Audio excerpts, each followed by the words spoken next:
Dear friends and followers, welcome to the passenger seat of a parked semi, and welcome to Truckin It. It's Labor Day weekend, and on this episode, I'm just going to give y'all a quick update on the situation with my mother, whom I just trucked down here on a nice, long drive. That's coming up right now.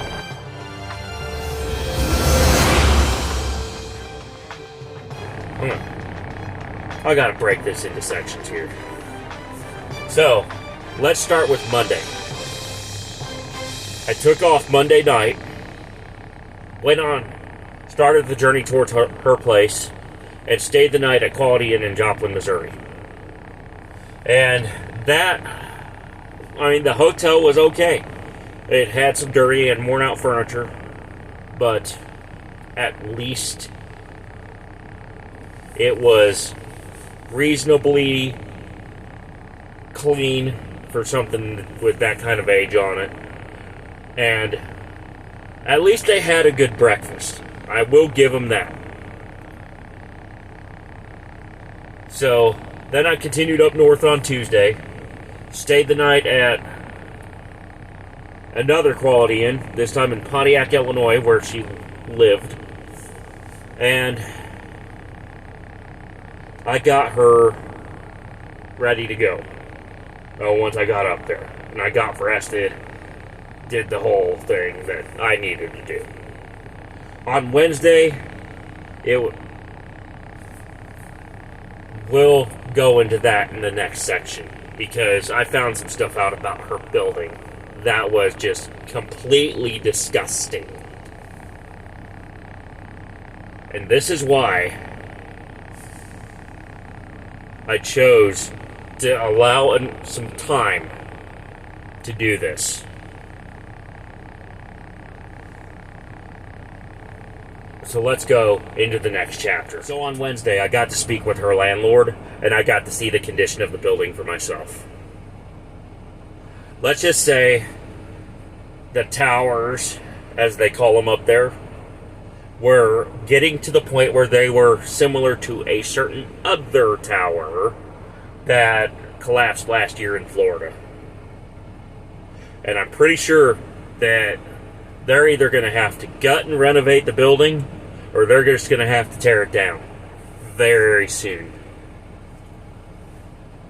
So, when I was in her unit, I wasn't just smelling her little bit of vape smoke that lingers on her clothes. I was smelling mold, mustiness,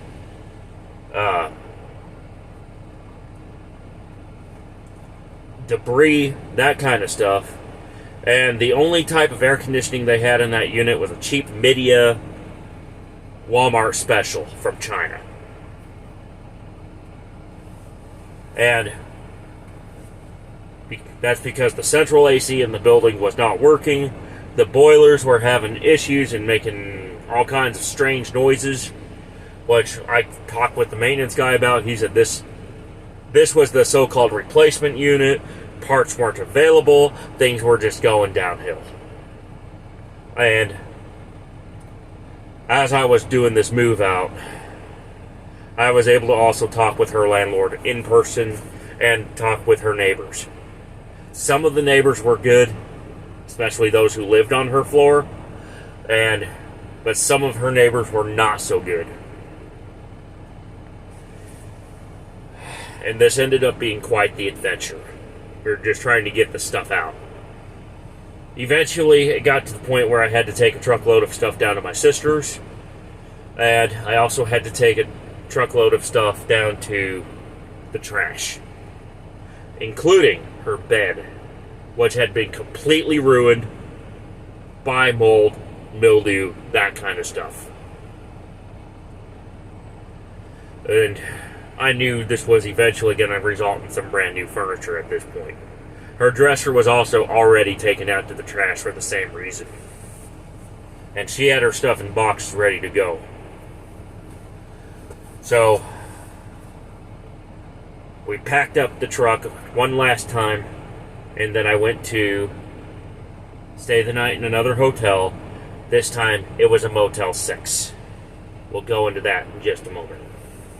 So I tried boondocking in my Tundra at the TA in Normal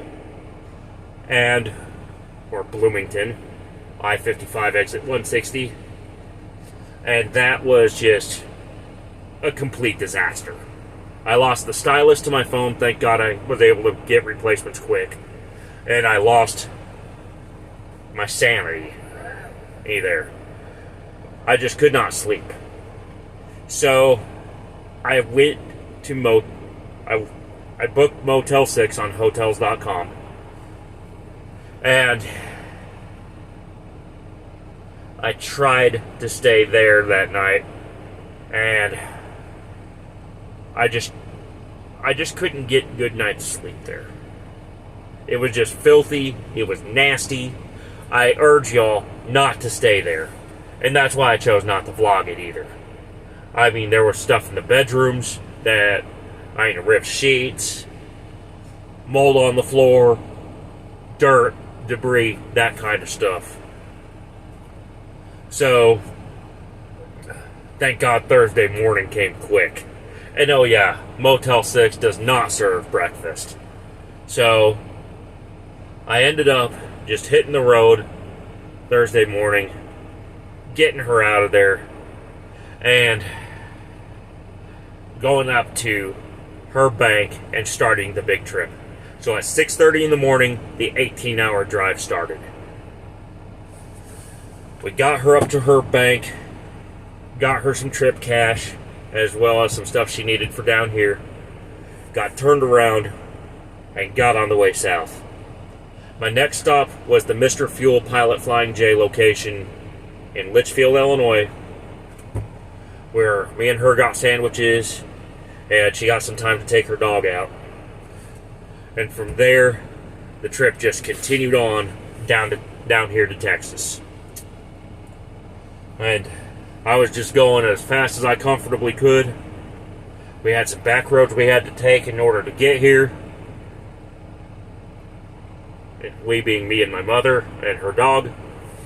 And I was just so dadgum tired by the time the trip was over, I decided to just leave the stuff in the back seat, save for her clothes, which were so musty that the only way to save them was to take them straight to the washer and get them in there as quick as I could.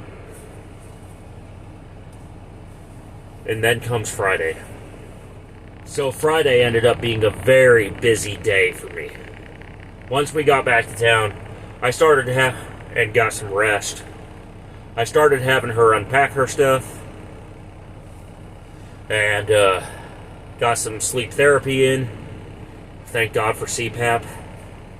And